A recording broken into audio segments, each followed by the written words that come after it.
दुपारचे वाजले होते 4 आणि तुमचा भाऊ चालला होता 12 गाड्या पाहिल्या. आता लास्टचा ब्लॉग तुम्हाला पाहिला असेल तर तुम्हाला माहिती असेल की मी 12 गाड्या पाहिले कुठे चालला. मग काय भाऊ घेतली गाडी ना आले पियुष भाऊच्या दुकानावर. आता पियुष भाऊचं दुकान जळगाव नाक्यावरच होतं तर म्हटलं चला अडीच गाडी लाई देऊ. मग पियुष भाऊ म्हणे बस भाऊ मी चहा बनवतो म्हणे फटक्यात. पियुष भाऊची आजची चहा गैरी भारी लागते रे भाऊ. चहा पेली यांना चप्पल गाडी घेतली अडीच, कारण की लास्टच्या ब्लॉग मध्ये आपली चप्पल गेली ती चोरी. अडीच आणि पाहिलं तर भगत बी चालला होता भाऊ पाया पडायला. मग आले भाऊ मंदिरात आणि मग झाली सुरुवात.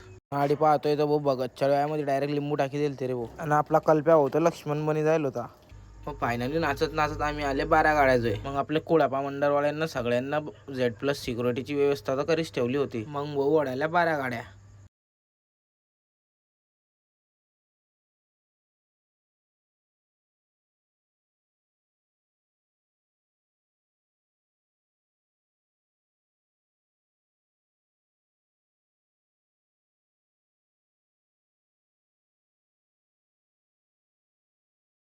मग भाऊ तुम्ही बी आले होते का 12 गाड्या पाहिले? ब्लॉग कसा वाटला गाईस कमेंट मध्ये नक्की सांगा. Bye bye.